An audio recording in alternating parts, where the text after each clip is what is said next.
E aí, eu já tinha falado com vocês, eu vou dar o curso de Origem de Gravitação, aí esse curso vai correr separado. A única coisa que eu estou pensando é colocar esse curso de QED na quarta-feira, no lugar do elétron. No lugar de eletromagnetismo. Coloco ele na quarta-feira e jogo gravitação quântica para sexta. E o outro curso é com o Tião. O Tião, geralmente, o curso que eu dou com ele de interações fracas, ele gosta de colocar terça e quinta. Então, ele vai dar a primeira parte, ele dá agosto e setembro, eu entro em outubro.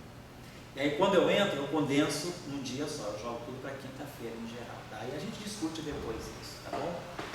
Então, esse curso aqui, a gente, só para colocar isso para vocês, esse curso aqui, então, a gente provavelmente vai colocar, então, no QED2, né?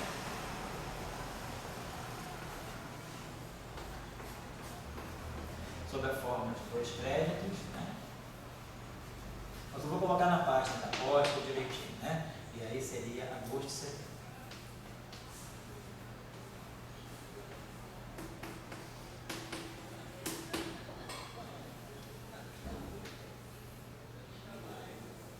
Vou anunciar depois, beleza.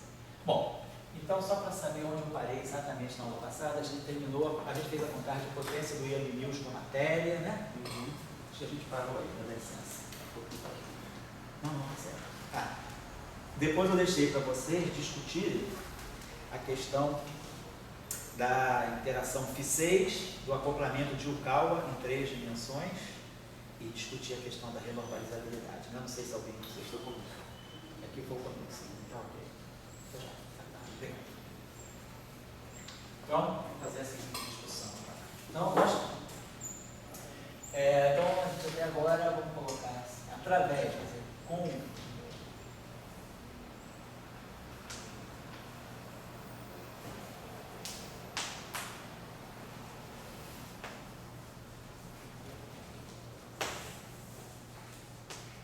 No curso 2, eu vou chamar o Vitor, que eu vou ter orientador, para ver se ele dá uns 2 seminários aqui sobre o setor infravermelho.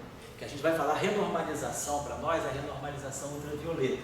Mas é muito importante a gente também saber como é que a teoria se comporta no infravermelho. E o grupo da UERJ é muito competente nessa área. O Sorella, o Vitor, e aí eu sei que o Sorella é muito ocupado, eu vou pedir para o Vitor ver se dá umas 2 aulas no nosso curso aqui em setembro, sobre a discussão infravermelha nas teorias de Young Mills, que é muito rica, tá? Em conexão com confinamento, aí é uma discussão muito interessante e muito importante para a nossa compreensão do que é uma teoria de gauge realmente. Então, por enquanto, estou trabalhando só no regime ultravioleta. Com a análise do regime ultravioleta dos propagadores vértices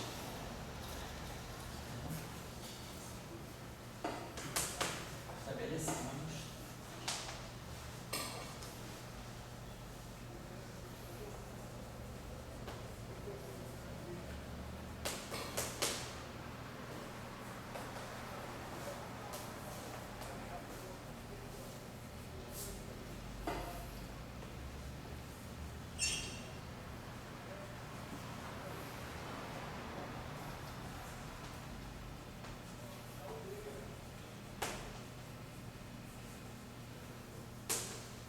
essa divergência aqui, a ultravioleta,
se vocês quiserem apurar um pouco mais essa discussão, livros assim que eu recomendaria para vocês darem uma olhada sobre a questão esse método de contabilizar o que nós chamamos de um grau de divergência superficial desses chamados diagramas tridimensionalmente divergentes, esse processo, né, quer dizer, esse método, este procedimento.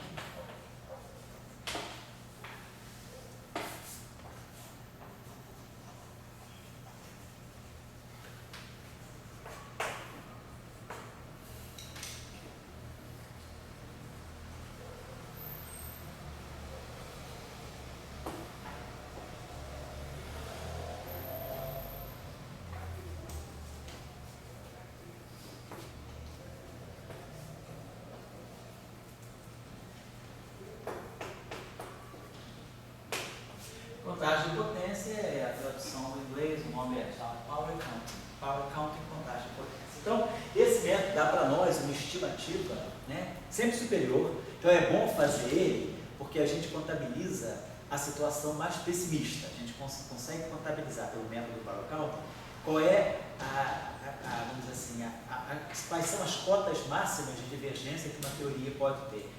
Pode ser que, na verdade, as divergências sejam menores do que o Power Counting indica, porque o Power Counting ele é uma contagem nua e crua, como a gente estabeleceu aqui em alguns exemplos, dos propagadores dos versos. A gente bota lá, propagador contribui dessa forma, o verso contribui dessa forma, a gente ganha uma contagem de potência assim. Mas a gente esquece um elemento fundamental na construção das teorias, que são as simetrias. Quando uma teoria tem simetria, como a gente mostrou no caso de Young Hills, por exemplo, o trivértice está ligado com o quadrivértice, então simetrias relacionam parâmetros que estão presentes no lagrangiano. E ao relacionar esses parâmetros, a gente pode ter cancelamento de divergência. Então, às vezes, o Power Counting acusa, como vamos ver agora, o Power Counting acusa uma divergência quadrática e, na verdade, a divergência mais suave. Então, o Power Counting ele sempre dá essa ideia, a gente já falou sobre isso, né? A contagem de potência, ela acusa, né,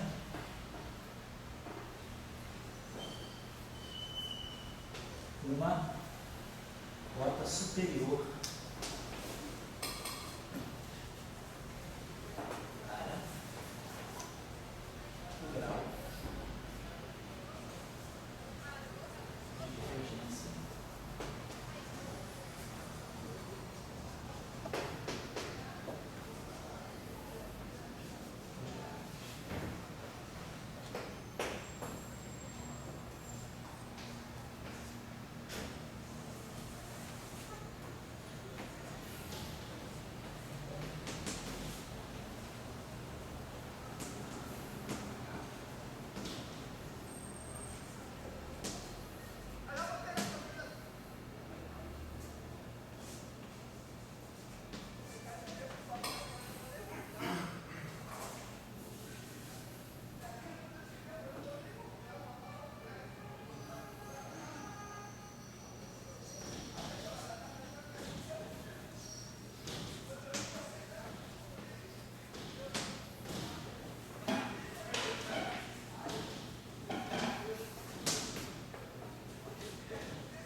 Então essa aqui é a questão. Muitas vezes a gente faz o cálculo pela contagem de potência, acha que a divergência se fala, puxa, estou pessimista, meu modelo pode não funcionar bem, mas aí se você leva em conta a simetria, a gente mostra que a simetria não, a teoria não diverge tanto quanto o power counting está indicando, ele diverge um pouco menos, então fica tranquilo que a tua teoria tem futuro. Então, o método da contagem de potência é muito bom, porque seria um método, vamos dizer assim, ele é necessário, né? Uma teoria que seria normalizada, é importante que a contagem de potência revele isso, mas também não é suficiente. Pode acontecer de nós termos uma contagem de potência boa e a teoria não seria normalizada por uma questão de ter um polinômio infinito que a simetria resolve também. Na aula passada, eu me lembro que no final da aula, eu mostrei para vocês um método, quer dizer, um método prático, né, de associar a dimensão canônica das constantes de acoplamento com o grau de divergência, vamos dizer assim, com a forma do power count. O que nós observávamos? Nós observamos que sempre que um vértice, que algum tipo de vértice, tiver uma constante de acoplamento que não tem dimensão de massa, esse vértice acaba não aparecendo no power count, na expressão do power count. Por exemplo, naquele, quando fez a contagem de potência, por exemplo, da QED fermiônica, da QED, vamos dizer, de Dirac, que é a QED de elétrons positransiformes. Então, na QED de Dirac, a gente acabava vendo que a divergência de um dado gráfico, ela era em 4 dimensões. 4 vezes menos 3 meios por menos o número de linhas fotônicas externas do gráfico, menos 3 meios do número de linhas fermiônicas externas. E aí, a gente lembra que o lagrangiano de interação da QED, ele é a constante de acoplamento, o E, psi barrado, campo fermo, a μ. Pela nossa contagem de potências em 4 dimensões, o campo fermiônico tem dimensão canônica de massa a 3 meios e o campo do fóton, dimensão canônica de massa. Então eu tenho 3 meios, 3 e 1, 4. A dimensão do lagrangiano, dimensão canônica do lagrangiano em 4 dimensões é massa sempre massa 4. Porque a ação é adimensional, então o lagrangiano tem que ter dimensão de massa 4. E aí, então, essa constante de acoplamento, ela acaba tendo dimensão nula em massa, ela não tem dimensão. Então, a dimensão dela é massa a 0. Então, o fato dessa constante de acoplamento, que é o único vértice que a QED escalar tem, essa constante de acoplamento não tem dimensão de massa. Então, a gente fica com essa contagem de potência aqui. Aí a gente pegou o exemplo da QED escalar. Trabalhou, acho que há 2 ou 3 aulas atrás, não me engano, a QED escalar.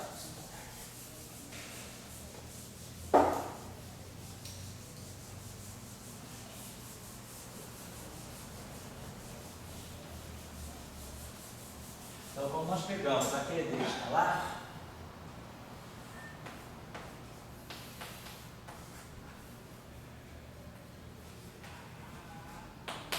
então o lagrangiano de interação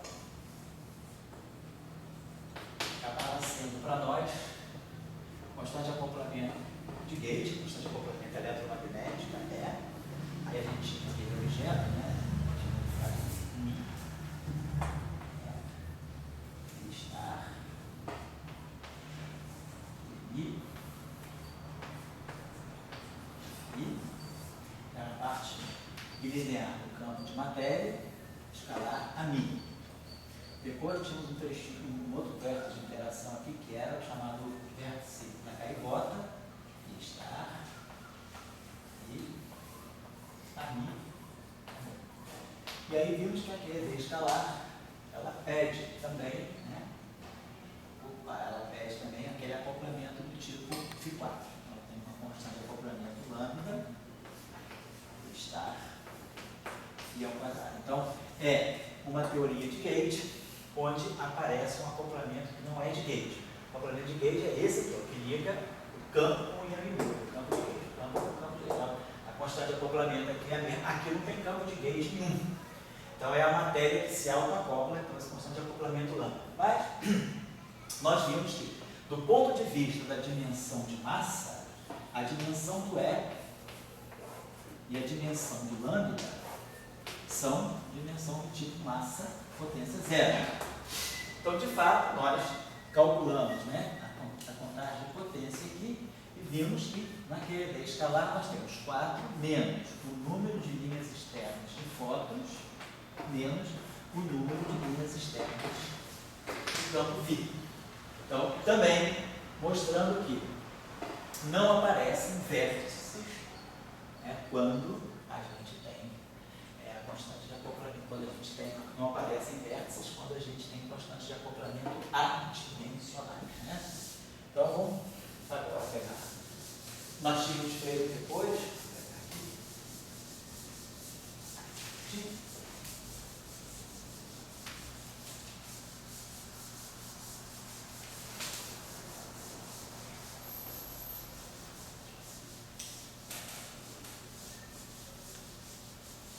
Acho que alguém perguntou na aula passada, eu ilustrei rapidamente, vou até colocar. Agora pegamos um exemplo, pegamos um exemplo que foi, vamos dizer assim, uma eletrodinâmica, vou colocar assim, uma eletrodinâmica com derivadas superiores, que é do tipo Podolsky.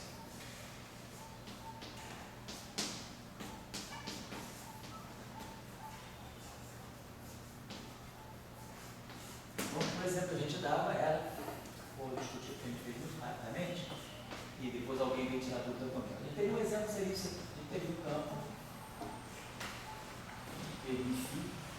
campo escalar, um campo escalar real.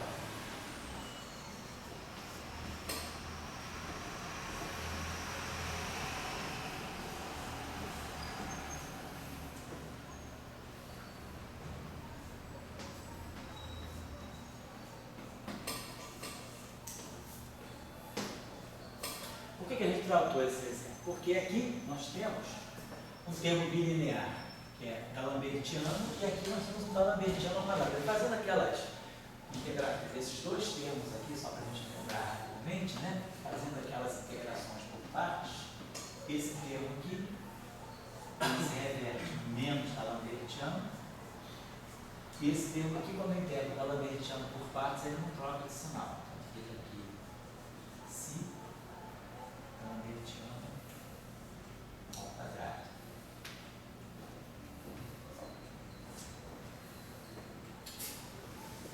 Então, se a gente vai tirar o propagador, a gente tem que inverter esse objeto. Então, basicamente, no espaço dos momenta, o propagador do campo escalar, nesse caso, é 1 sobre, isso aqui fica K2, mais Si K4. Então, dessa forma, nós temos esse parâmetro aqui, né, que tem dimensão, então esse campo aqui, se a gente fixar a dimensão canônica desse, esse campo tem dimensão de massa, esse parâmetro aqui vai ter Si, tem uma dimensão de massa a menos 2.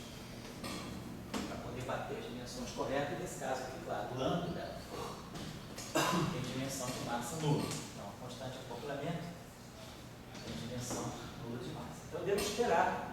Aí, eu devo esperar que eu deveria esperar a não presença do vento. Então, vamos fazer a contagem de potência aqui.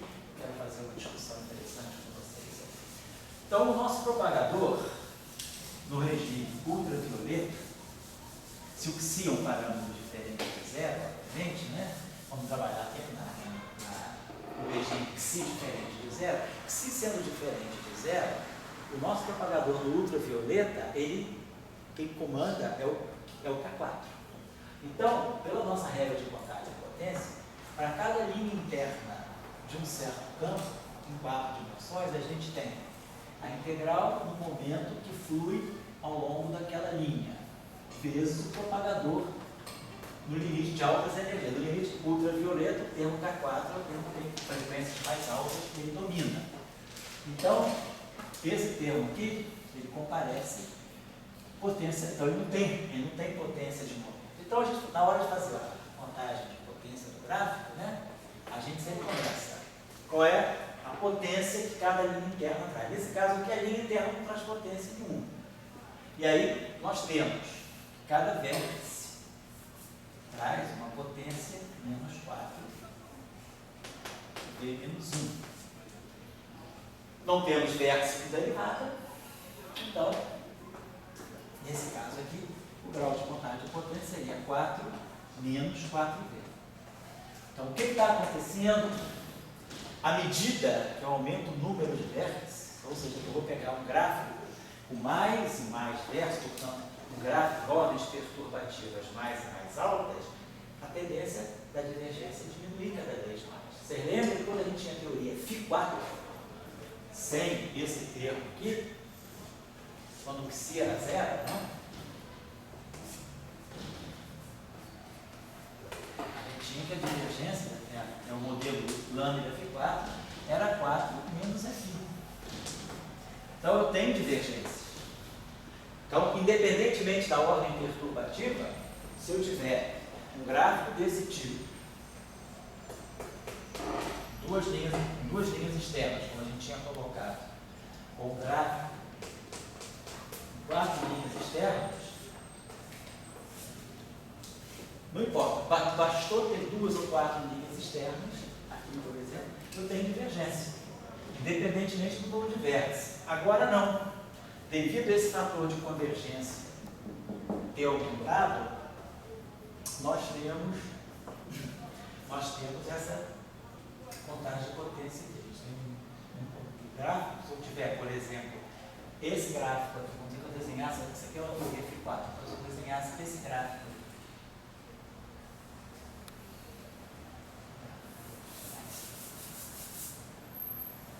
tem um loop só. Então, esse gráfico tem 2 linhas externas de φ. E ele tem apenas um vértice.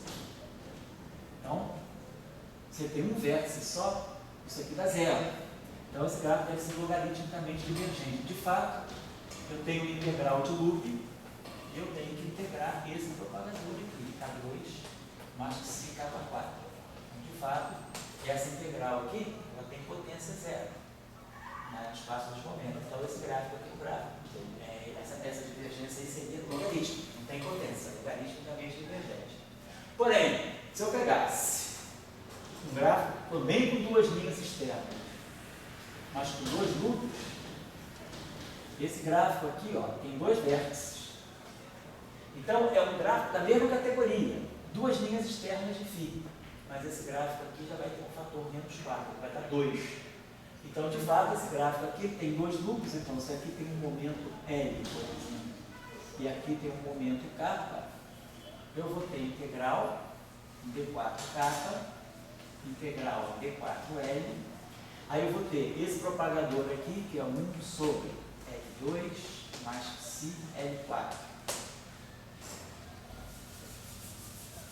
Vou ter esse propagador aqui, que é esse momento aqui que se couber, não importa, isso aqui vai dar, isso aqui está entrando no momento P, e aqui está saindo o momento P. Então aqui está entrando P, aqui está entrando, aí vamos dizer que esse momento para cá esteja saindo. Então entrou K e entrou P. Aqui, desculpa, entrou L e entrou P. Então aqui é P, L mais P menos K. Né? Porque com isso, entra P, entra L, então a soma do que está entrando é igual a soma do que está saindo. E aqui, a soma do que está chegando é L mais P menos K com K dá o que está saindo, que é L mais P. Então a conservação do momento está legal, então esse vértice aqui ele é L, vou colocar assim, menos K mais P ao quadrado, mais Xi, L menos K mais P a quarta. E depois esse propagador aqui, que é 1 sobre K2 mais Xi K4. a gente vê que a gente tem essa integral aqui, tem potência 8, né? K3dk, L3dl, então tem potência 8 de momento.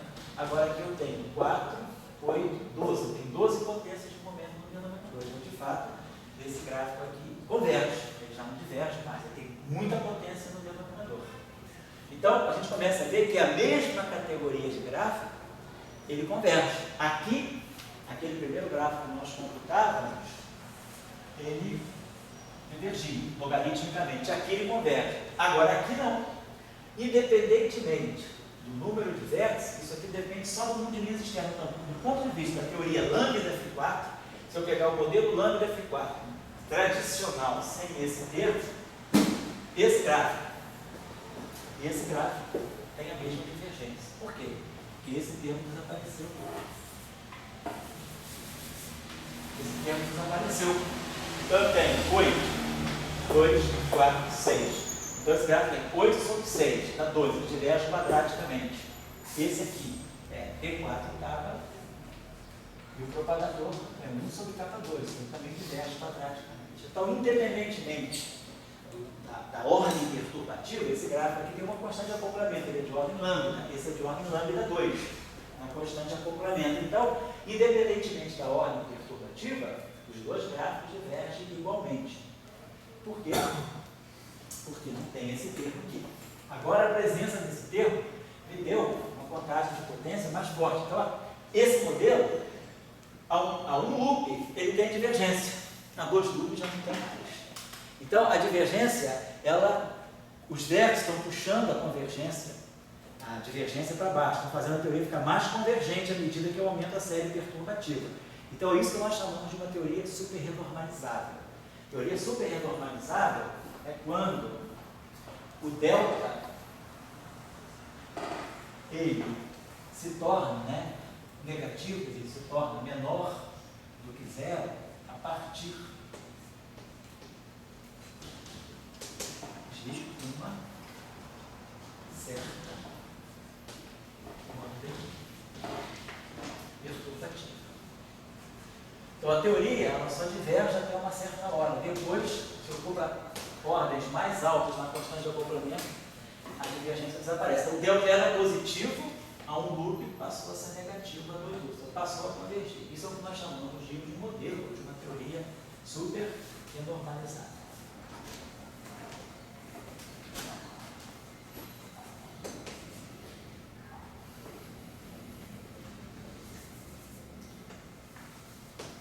Torna negativo depois de uma certa ordem. Então, nesse caso, mesmo a constante de acoplamento não tendo dimensão, o modelo não é renormalizável. Ele fica aí super renormalizável. Por quê? Porque o propagador mudou de comportamento. O propagador ficou mais convergente. Aquele termo de derivada superior, ele puxou a convergência, puxou a divergência para baixo. Aí, a questão é, se eu pensasse o seguinte, quando eu vou para o regime ultra, o que eu estou olhando aqui do meu? Quem comanda o meu propagador? Quer dizer, quando eu quero estudar a estrutura de divergência, eu vou olhar no propagador qual é o termo que tem mais alta potência de momento. Então, a gente pode tomar o seguinte ponto de vista. Quando eu tenho uma teoria de campos, a primeira coisa que eu vou olhar é os termos cinéticos. Os termos cinéticos dão a propagação do campo livre e automaticamente fixam a dimensão do campo. Nesse caso aqui, eu tenho dois termos cinéticos, eu não tenho só um termo. Normalmente a gente tem um termo cinético só. F', demi-φ, psi barrado, gama mi, demi, psi. Então o termo cinético de um campo ele é dado. E aí tem o termo cinético, C, a dimensão do lagrangiano, C, a dimensão das derivadas, fixa a dimensão do campo. Mas nesse caso eu tenho um termo cinético duplo. E aí minha pergunta é, por onde que eu conto a potência do campo?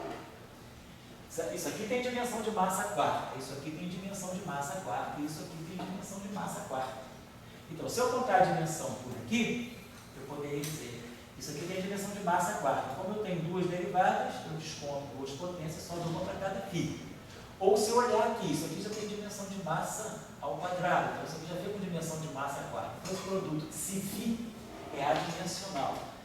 Então, eu tenho diferentes escolhas para fixar a dimensão canônica. Então, como para efeito de contagem ultravioleta, divergência ultravioleta, o que a gente considera é o termo de mais alta potência do propagador, é aquele termo que comanda no infinito, eu fixo a dimensão canônica, no meu caso, pelo termo que tem mais derivada. Eu vou pensar assim, o termo que tem mais derivada, se eu pegar o limite de altas flutuações, quando o campo está flutuando com altas frequências, que é o limite ultravioleta, quem vai dominar vai ser o segundo termo do Lagrangiano, que é o termo que tem mais derivada, então tem potência quarta de frequência, ômega 4. Então esse termo aqui tem potência quadrática, isso aqui é ômega 2, isso aqui é ômega 4, e esse aqui não tem nem potência. Então, no infinito, nas altas frequências, esse termo domina. Então eu vou fixar a dimensão canônica por esse termo aqui. Mas ele tem um psi. O que eu posso fazer? Eu posso sempre redefinir meu campo. Esse psi é um parâmetro constante. O que eu posso fazer é pegar raiz de psi vezes φ e definir isso aqui como sendo um novo campo que eu vou chamar de φ maiúsculo. Vou trabalhar com esse campo aqui. Então, com isso, meu Lagrangiano passa a ser assim. Esse termo aqui eu incorporo uma raiz desse, que é constante, fica a raiz. Raiz desse termo aqui vai ser o meio de D'Alembertiano de φ, D'Alembertiano de φ. Agora, esse φ aqui acaba sendo φ sobre raiz de psi. Esse termo aqui, ele vai ficar 1 sobre 2 psi, dmi φ,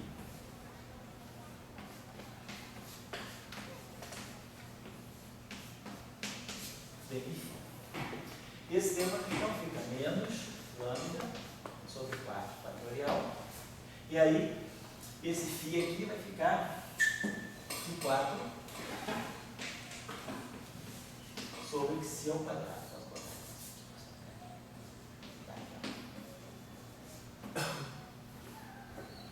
E aí, esse termo é o termo que domina no infinito ultravioleta. Então, esse termo aqui, como é o Lagrangiano, isso aqui tudo é massa quarta. Mas o D'Alembertiano é massa ao quadrado, o outro D'Alembertiano é massa ao quadrado, então sobra para o campo φ nenhuma dimensão. Então, esse campo φ nosso agora, ele tem dimensão canônica nula em termos de massa, porque fica massa ao quadrado, massa quarta. A potência massa quarta. Aqui, massa vezes massa ao quadrado. Esse termo aqui não tem dimensão. Então, isso aqui é massa ao quadrado. Para isso aqui formar uma massa quarta, eu preciso que psi tenha dimensão de massa menos 2.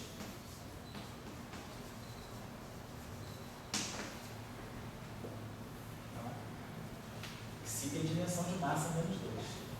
Aí fica esse sobe massa ao quadrado, massa terceira, massa quarta, adimensional. E aí, essa redefinição desse campo, ela me gerou uma constante de acoplamento final, quer dizer, no final de tudo, é como se, deixa eu só botar assim menos, vou fatorar esse 4 fatorial aqui, vamos dizer que esse lambda sobre psi ao quadrado, tudo se passa como se tivesse uma nova constante de acoplamento. Quer dizer, quando eu analiso o meu modelo em termos do campo φ grande, que é mais adequado por causa dessa discussão da divergência ultravioleta, a constante de acoplamento para o φ grande, ela, na verdade, vai ser uma constante de acoplamento redefinida, vai ser essa constante de acoplamento que eu posso chamar ela de um habitativo. Então, eu tenho uma nova constante de acoplamento. E aí, se esse campo aqui é adimensional, isso tudo aqui tem que ter dimensão de massa quarta. Então, esse objeto aqui, que é o meu lambda ativo, ele tem dimensão de massa quarta. E de fato basta, porque se é massa menos 2, então você dá massa quarta. E o lambda é adimensional.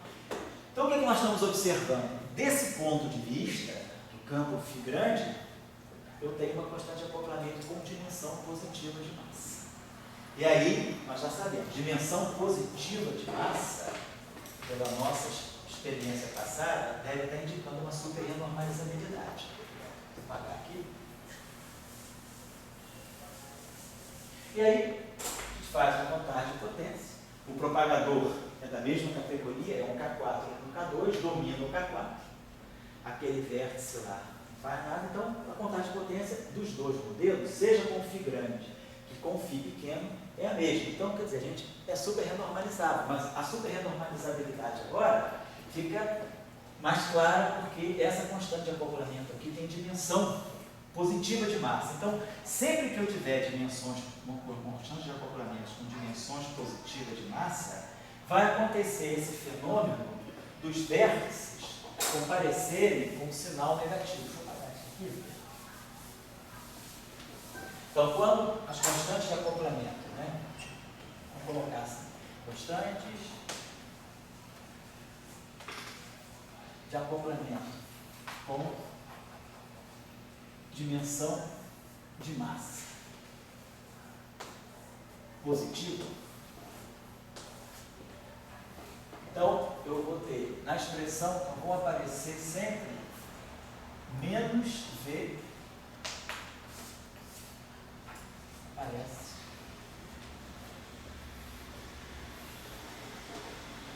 na expressão, o delta G. Então, isso aqui é o que eu associo com a chamada, vamos dizer, categoria de super renormalizabilidade. É um modelo super renormalizado.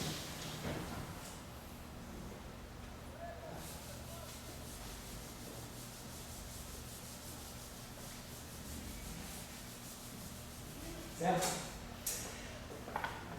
No caso da QED escalar, da QED quadrada, da QED espinorial, da QED escalar, do Yang-Mills, os casos que nós vimos onde não aparece de um vértice.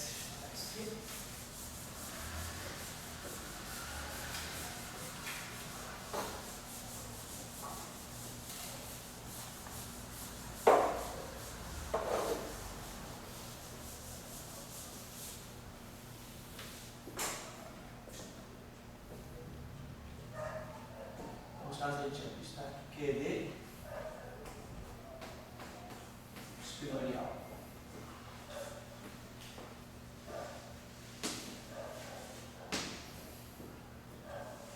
QED escalar.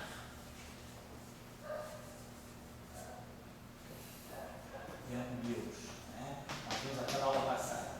Yang-Mills com matéria.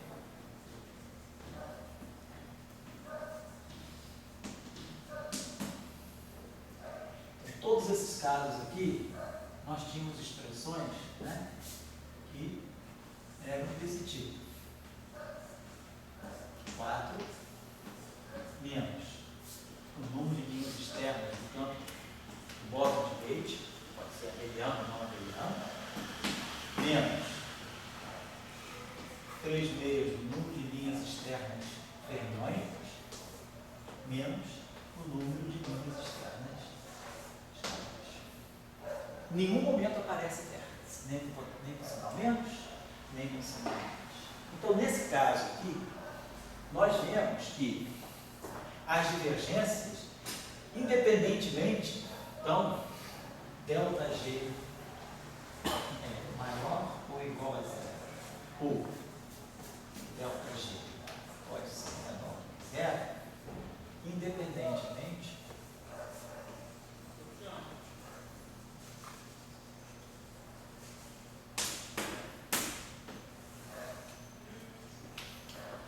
do número de vértices. Ou seja, da ordem perturbativa.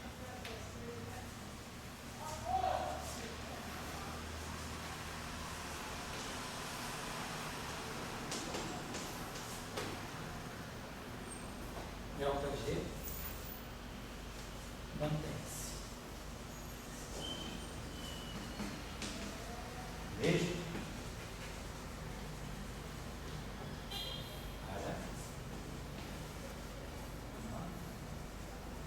Nada.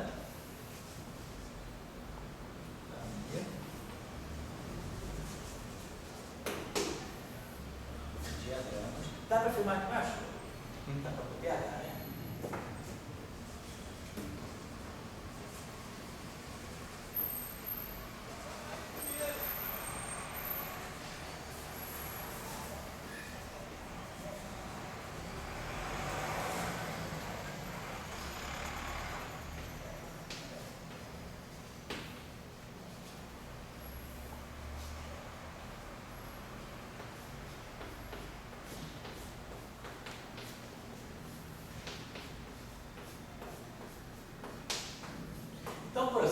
gráfico que tenha uma linha externa de A, duas linhas de φ, duas linhas de A, duas linhas de φ, duas linhas de psi, uma linha de φ, esse gráfico vai estar sempre divergente. Então a gente vai ter sempre a família, fixado uma categoria de gráfico.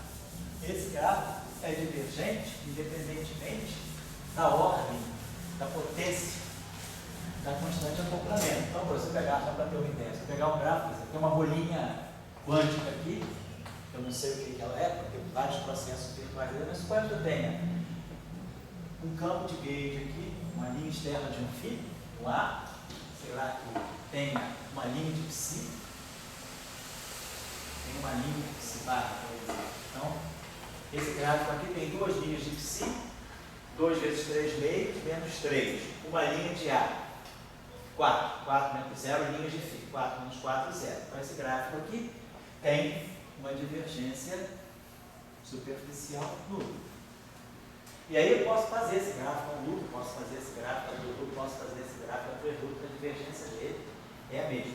Ou posso pegar, agora posso pegar um gráfico que é finito, se eu pegar um gráfico que tenha, só para a gente ter uma ideia, duas linhas externas de A, uma linha de psi, vamos dizer, uma linha de psi bar, e vamos dizer, uma linha de φ, e uma linha de φ. Esse um gráfico assim, ó, a medusa veio, né? Então, polvinho, esse polvinho aí, ele tem 2 EAs, então 4 menos 2, 2. 2 psis, 2 menos 3, menos 1. 2 φs, menos 1, menos 2. Então, esse gráfico tem uma divergência, a contagem dele é menos 3. Então, esse gráfico aqui, ele é divergente. Então, eu também preciso me preocupar com ele. Mas sempre essa categoria vai ser divergente. Então, a gente sabe que os gráficos ou são convergentes ou são divergentes só pelo número de linhas externas, independentemente de eu ter mais duplos ou menos duplos. Então, é isso que caracteriza uma teoria, um modelo renormalizado.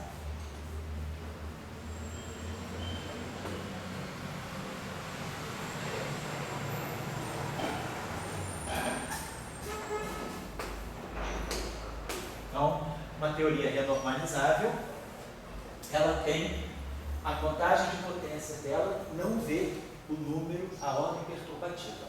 Fixou o gráfico, eu já sei qual é o grau de divergência dele a qualquer ordem. E aí nós vamos ver na próxima aula que isso é que é fundamental para a renormalizabilidade, porque isso significa que esses gráficos, eles são exatamente o tipo de gráfico, a categoria desse gráfico corresponde exatamente a termos do Lagrangiano. E aí eu consigo remanejar os infinitos desse gráfico para termos dos Lagrangianos e renormalizar os parâmetros. Claro, estou falando de palavras gerais, esse é um processo simples de falar, mas trabalhoso de fazer, mas nós vamos entender por que isso significa renormalizabilidade. Então, mas vamos dizer assim, o primeiro contato nosso com a renormalizabilidade, ele vem do Power Count. Eu já sei que eu estou diante de uma teoria renormalizável, porque o Power Counting não depende do número de vértices. É aquela categoria de gráficos e pronto. E aí, daí a ser renormalizado, nós vamos entender o que isso significa realmente. Aí agora, vamos tentar a outra categoria, que é a categoria que nós não falamos dela, a categoria não renormalizável. Então, vamos ver, caso de nós pegar, só para a gente pegar um exemplo assim, para mudar um pouquinho, se quando eu estivesse fazendo física, por exemplo, eu tinha deixado aí o exercício para você lá. Eu tinha deixado um exercício que era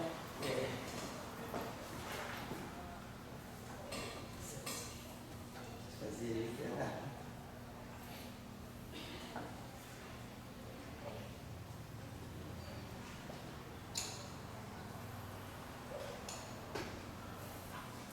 então, suponho que eu esteja trabalhando em 3 dimensões aqui para a Lili, que vai fazer. Ele está no projeto do grafeno, né? Tá bom. Então, no projeto do grafeno, a gente precisa trabalhar com teorias de campo em 3 dimensões e a gente pode considerar justamente um modelo de aqui e considera campos fermiônicos, campos escalares. Vamos supor, então, que nós tenhamos a seguinte situação em 3 dimensões. Nós tenhamos um campo escalar φ complexo, temos um campo fermiônico, seria o elétron e o escalar em 3 dimensões. E aqui a gente tem o termo normal cinético, o termo cinético do fio, típico, né?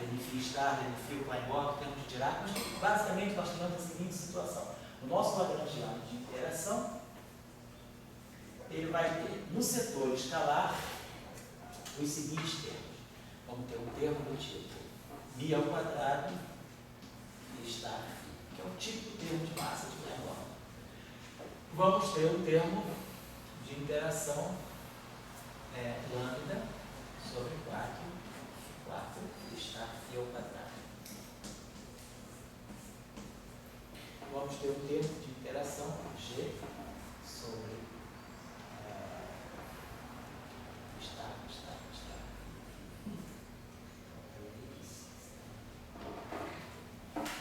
G sobre 6 integral estar.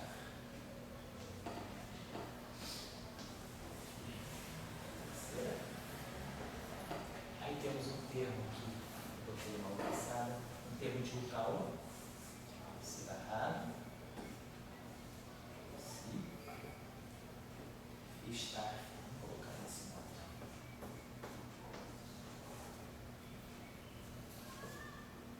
E aí eu vou colocar um termo novo aqui, que é um termo que eu vou chamar de constante de acoplamento, G, vamos chamar de constante de acoplamento aqui,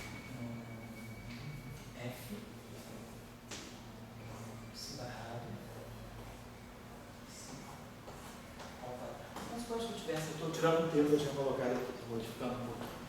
Então, suponho que eu tivesse que olhar esse modelo aí em 3 dimensões. Então, nós estamos em 3 dimensões. Então, a dimensão do meu lagrangiano é massa terceira.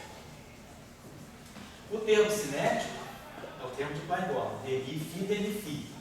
Dmi, φ estar, dmi, φ. Então, se eu estou em 3 dimensões, 1, 2. Então, sobra meio para cada φ. Então, meu campo φ tem dimensão canônica de massa a meio. Em 4 dimensões, o campo escalar tem dimensão 1. Em 3 dimensões, tem dimensão meio. Aí tem meio aqui. Então, dimensão 1. Então, esse μ ao quadrado tem dimensão de massa ao quadrado. Então, esse μ, a dimensão do parâmetro μ, é massa. Então, massa ao quadrado, massa 3 meios, massa ao quadrado, massa 5 meios, massa 3. Então, esse cara aqui agora, massa meio, quadrado. Então, esse lambda tem que ter dimensão de massa. Esse lambda tem dimensão de massa. Massa meio, massa ao cubo, né? Massa meio, massa ao quadrado, massa meio, 1. Tá certo, ao quadrado. Aqui dá meio, 1, né? 1 a terceira. Então, esse G aqui é adimensional. Não só porque a dimensão total tem que ser 3, então ele tem dimensão que é adimensional. O campo psi, o campo de Dirac, em 3 dimensões, ele é psi barrado, gama mi, dmi, psi. Aqui tem massa, então sobra 2 aqui. Então, o campo de Dirac, ele passa a ter dimensão canônica simplesmente de massa. Em 3 dimensões, ele é 3 meios. Em 4 dimensões, ele é 3 meios. Em 3 dimensões, ele passa a ser meio. Então, ele tem dimensão de massa. Então, aqui, massa ao quadrado. Massa meio, massa terceira. Então, essa constante de acoplamento aqui, em 3 dimensões, que a gente chama de constante de acoplamento de Yukawa, é uma dimensão de massa a zero, de adimensional. Então, o que a gente chama de acoplamento de Yukawa é o acoplamento de férmions com escalares.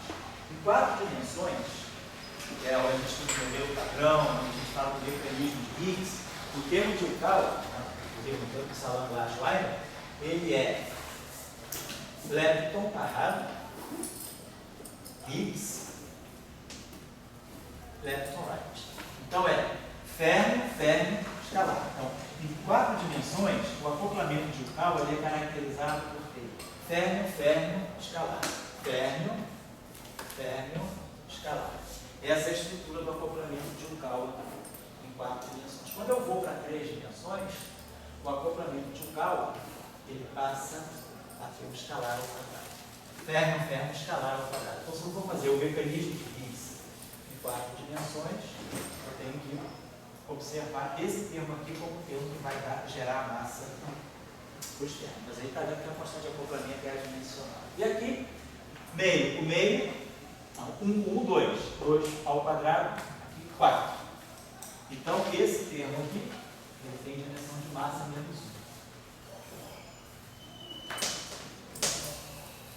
Então, pela nossa expectativa, se os termos de propagação, os termos cinéticos forem os usuais, não tiver derivada superior, então nós temos um termo escalar, Klein-Bor, demi-phi, termo cinético do Fermi, Dirac. Então nós não temos derivada superior, temos os chamados termos canônicos, os termos cinéticos canônicos, são os de sempre. Não temos nenhum termo de potência mais alta, fora do normal. Esse termo aqui, nós sabemos que não é um termo de acoplamento. Na verdade, não vou colocar, esse termo aqui não faz parte do lagrangiano de interação. Ele estaria no lagrangiano na parte livre, que é da massa. É o que vai ajudar a dar massa no propagador de Klein-Bor. Então eu vou corrigir isso aqui. Vou tirar esse termo da parte de interação. Eu suponho que ele está na parte da parte livre, na parte que tem φ está. Eu suponho que ele está nesse termo aqui. Demi está demi-phi menos Mi2 está. Agora é um termo de Klein-Bor usual, só que em 3 dimensões. Tá? Então nós estamos começando direto com os termos que têm interação. Aqui é uma interação φ4, aqui é uma interação φ6, aqui é uma interação de Yukawa e aqui é uma interação de Fermi ao quadrado. A gente já tinha dito que esses modelos que tem Fermi ao quadrado, esse tipo que tem Fermi quarta potência, a gente chama de, normalmente na literatura, é modelo de Thierry, modelo de Gross-Revé, modelo de Thierry, que era a proposta de Fermi também, a interação fraca, antes da teoria eletrofrágil. Era uma proposta de uma interação quártica dos ferros. Então, pelo nosso conhecimento de vida, né, prático, nós já aprendemos, nós temos 4 constantes de acoplamento. Uma com dimensão de massa positiva. Então, essa aqui, pela nossa expectativa, deve dar super renormalização, deve ser um acoplamento super renormalizado.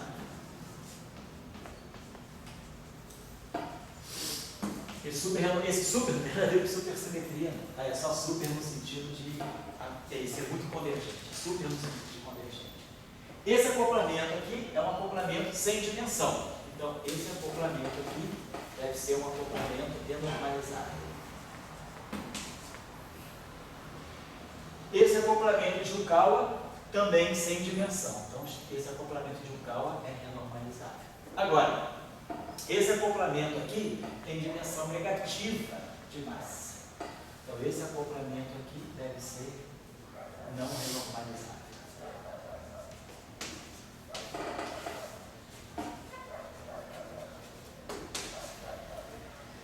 Então, vamos fazer o power counting e vamos ver como é que a coisa funciona. Claro, tudo isso é verdade, essa questão da contagem, né, da dimensão canônica dos acoplamentos é válida se nós não mexermos nos propagadores, se os propagadores forem os de sempre.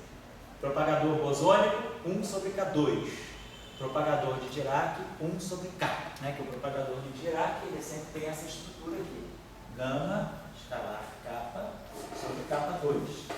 Então, ele vai com K no numerador e com K2 no denominador. Então, o comportamento assintótico dele é 1 sobre K, 1 sobre momento. Então, vamos analisar esse modelinho em 3 dimensões. Você já estudou um modelinho desse tipo lá com o Vitor, assim, de grafeno? Já chegou a esse ponto de estudar? Não. Então, pode ser que isso te ajude depois. Tá? Lá no trabalho do Jacques Pi, aquele na teoria integral do grafeno, a gente tem acoplamentos exatamente dessa categoria. Eu acho só que eles não colocam esse acoplamento. Mas eles têm esse acoplamento de Yukawa, esse aqui também, a gente tem esse acoplamento de Yukawa e tem esse acoplamento. Então, vamos fazer aqui a contagem. Então, nós temos linhas internas de Psi, linhas internas de Φ. Então, a gente sabe que o propagador, então a ideia é propagador escalar, nós estamos em 3 dimensões, então ele é D3K sobre K2. Então, esse propagador aqui, ele vai ter uma potência mais 1 em massa. E o propagador, então esse aqui é o propagador das linhas internas escalares, associado às linhas internas escalares. O propagador associado às linhas internas fermiônicas vai ser gama escalar kappa sobre kappa 2. Então, aqui vai 1 sobre kappa, então ele vai com potência mais 2. As linhas internas de psi. Então, na hora de fazer a contagem, né, superficial do nosso gráfico, cada linha interna de φ vai com uma potência mais 1, cada linha interna de psi vai com uma potência mais 2 no momento. Depois, nós não temos vértices com derivada, então não tem nenhum momento que vem de derivada. Temos, então, cada função delta em 3 dimensões, a função delta de momento, que está em cada vértice para conservar a energia e momento, ela tem dimensão de momento P a menos C, momento a menos 6. A função delta mata, né? Mata, ela tem dimensão sempre oposta à sua variável argumento. Então, se eu tenho delta de momento, é momento a menos 1, a dimensão da delta. Então, cada momento vai contribuir, cada vértice vai contribuir com um menos 3, mas nós já aprendemos que cada vértice, um vértice sobra no final do dia. Então, a gente usa V-1 vértices para matar, para poder compensar as potências das linhas internas. Então, essa é a contagem superficial. Então, a gente resolvendo isso aqui, vamos agora usar as nossas famosas relações topológicas. Então, vamos contar o número de linhas de psi e o número de linhas de φ usando linhas internas e externas. Então, cada linha interna de φ, ela tem 2 φ. Toda linha interna é uma linha que está dentro de um gráfico. Cada linha interna conta, né? Ela conta por 2 φ. Né? Cada linha interna vai ter um φ nessa linha e um φ nessa linha. Então, 2 vezes o número de linhas internas de φ vezes 2, né? Então, tem essa linha interna. Então, essa linha interna, ela tem, nesse vértice aqui, um φ. Nesse vértice aqui, outro φ. Então, cada linha interna conta por 2 φs nos vértices, que unem essas linhas externas. Cada linha externa conta para um φ.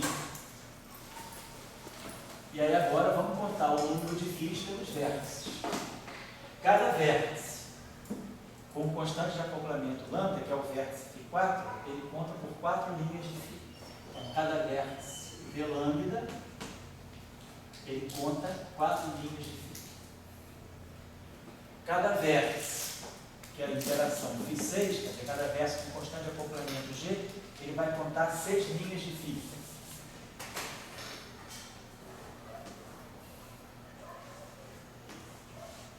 Cada vértice desse conta 6 linhas de φ. Cada vértice de Yukawa conta 2 linhas de φ.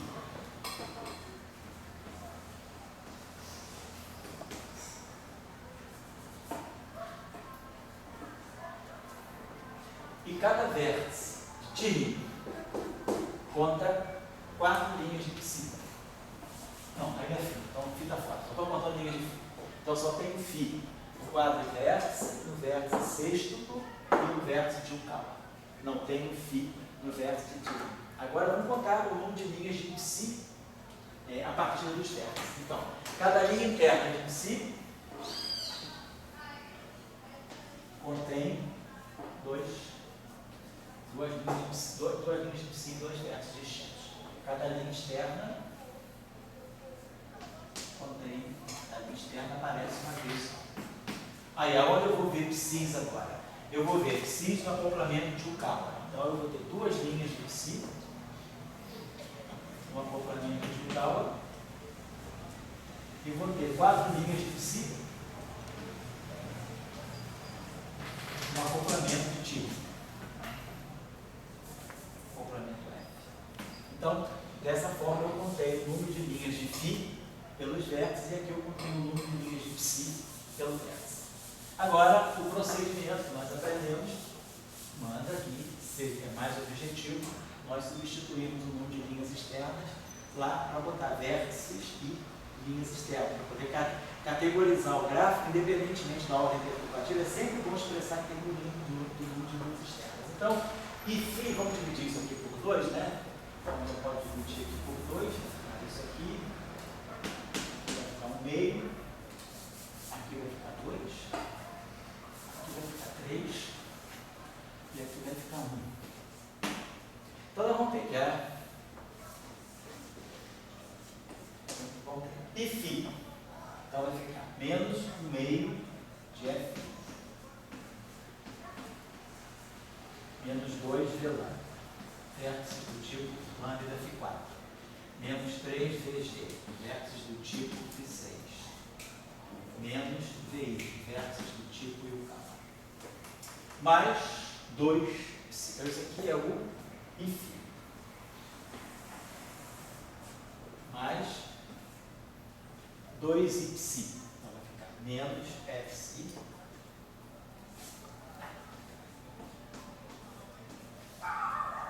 mais 2 vértices de Yukawa. Oi? Isso é mais ali, isso é isso. Aonde? Aqui? Eu acho que mais, acho que fiz besteira. Perdão, sim, obrigado. É só esse que eu beleza, obrigado pela correção. Mais, substituir errado. Está errado.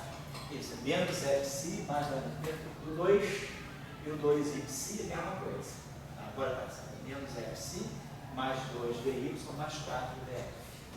Mais 4 vértices, mais 4 vezes o vértice de t.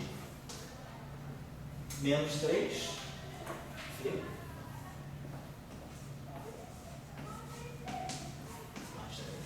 Então, nesse modelo, qualquer gráfico de Feynman que eu computar, com uma série de estruturas de linhas internas, externas e vértices, a divergência dele é essa. Então, vamos pensar em simplificações agora. Então, nós vamos ter o fator 3 menos 1 meio de F menos X. Vamos começar agora a manipular os vértices. Professor, oi? Por que no final é mais 3 aí? Porque era menos. Lá era menos 3, V mais 1, não? V menos 1. Ah, era V menos 1? Sempre vértice é menos. Eu sempre tiro o vértice.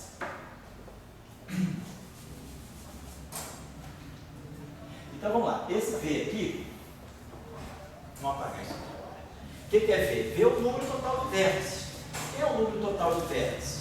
É o número total de vértices lambda mais o número total de vértices G mais o número total de vértices de Yukawa mais o número total de vértices de T. E agora é somar todos os vértices. V é o número total de vértices. Então é somar a todas as categorias de vértices. Então, esse termo aqui já está fora, para não confundir a gente. Esse termo aqui já saiu. Esse termo aqui já saiu. Então, menos 3V. O último é F aí, né? Oi? É. Aonde? O último. O último é aqui. É FA, perdão. GN, estava errado. Então, nós temos 2V lambda menos 3V lambda. Então, sobra menos V lambda.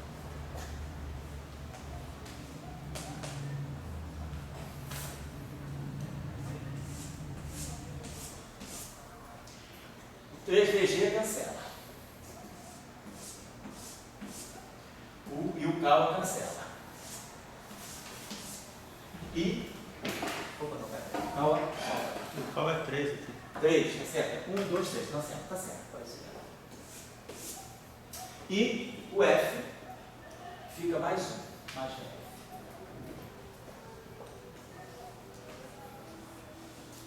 Então, o que nós estamos vendo aqui? Esse modelo, esse termo aqui, ele independente do número de vértices. Então, esse modelo aqui, esse pedaço aqui, ele só depende da categoria de gráfico. Quanto às linhas externas, ele depende apenas da família de gráfico.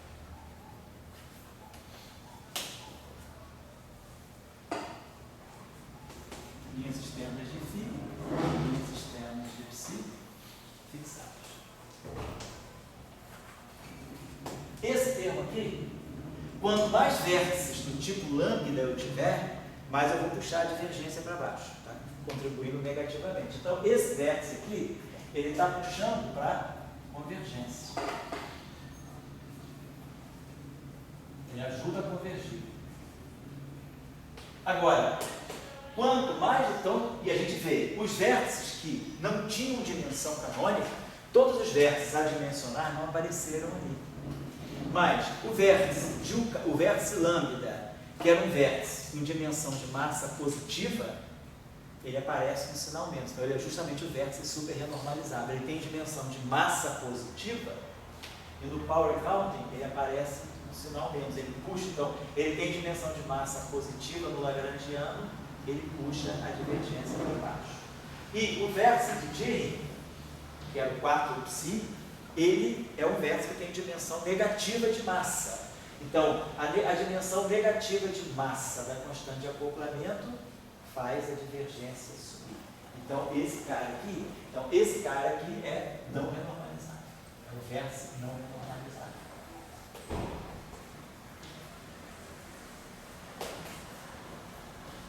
Então, esse power counting, eu mudei a dimensão, né? Mas a metodologia é a mesma. Então, nós estamos vendo que se eu construir um gráfico, se eu quiser aumentar a série perturbativa na constante de acoplamento F, né? Quanto mais interações do tipo Thierry eu colocar num dado gráfico, mais a divergência desse gráfico vai crescer. Eu perco o controle. Se eu quiser colocar um gráfico de ordem F100, eu vou botar 100 vértices ali. Então, à medida que eu aumento o VF, se eu fixar um dado V lambda, mas aumentar arbitrariamente o VF, eu vou levando a divergência cada vez mais para cima. Então, o gráfico vai ficando divergente, independente, quer dizer, eu vou ter diferentes gráficos, eu vou ter que mexer no FI, no FC, né?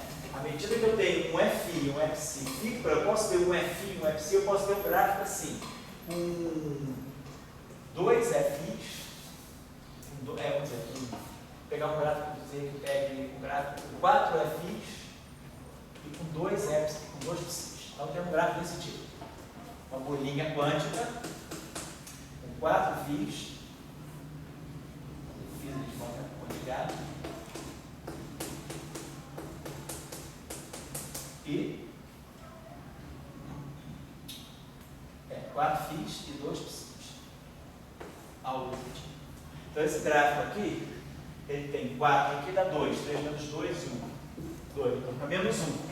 Então esse gráfico aqui, se ele não tiver nenhuma linha externa de F, se não tiver nenhum vértice F, isso aqui é 0, esse gráfico aqui certamente é finito. Mas se eu mantiver esse gráfico e começar a colocar aqui dentro da bolha quântica processos virtuais que envolvam esse vértice, esse mesmo gráfico, a partir de, se eu fizer isso aqui e fizer V lambda VF igual a 0, isso aqui é convergente. E fica 3 menos 2, 1. 1 menos 2 menos 1, 0, 0. Então, é convergente. Mas, se eu colocar isso aqui igual a 1, se eu já introduzir um vértice de Thierry, isso aqui já fica logaritmicamente divergente. Se eu colocar 2 vértices de Thierry, isso aqui já fica linearmente divergente, assim vai. Então, eu perco o controle dessa contagem por conta desse gráfico que faz a divergência crescer mais e mais e mais e mais. Então, é isso que caracteriza a não renormalizabilidade. Então, sempre que eu olhar as constantes de acoplamento e eu tiver uma constante de acoplamento com dimensão negativa de massa, eu sei que ela vai compactuar para ter não renormalizabilidade. E as constantes de acoplamento com dimensão positiva de massa, elas trabalham para super renormalizabilidade. E as que deixam a teoria ser renormalizável, o grau de divergência é o mesmo em qualquer ordem perturbativa, são os vértices renormalizáveis que têm constantes de acoplamento adimensionais. Tá? Então, essa é a categoria, são as 3 categorias de teorias que a gente tem. Modelo padrão, em 4 dimensões, ele é completamente, como a gente já falou, feito de vértices renormalizáveis. Ele é uma teoria de Yang-Mills, por campos de Yang-Mills, leva uma renormalizabilidade. Depois eu tenho acoplamentos de Ukawa, em 4 dimensões, psi barrado, psi φ, renormalizáveis. Acoplamento Φ4, que está no potencial de Higgs, né, o campo escalar, a 4ª potência. Acoplamento renormalizável. Então, em 4 dimensões, os acoplamentos renormalizáveis que nós temos são os acoplamentos de gate, né, psi barrado, gama mi, psi a mi, os acoplamentos de gate dos escalares,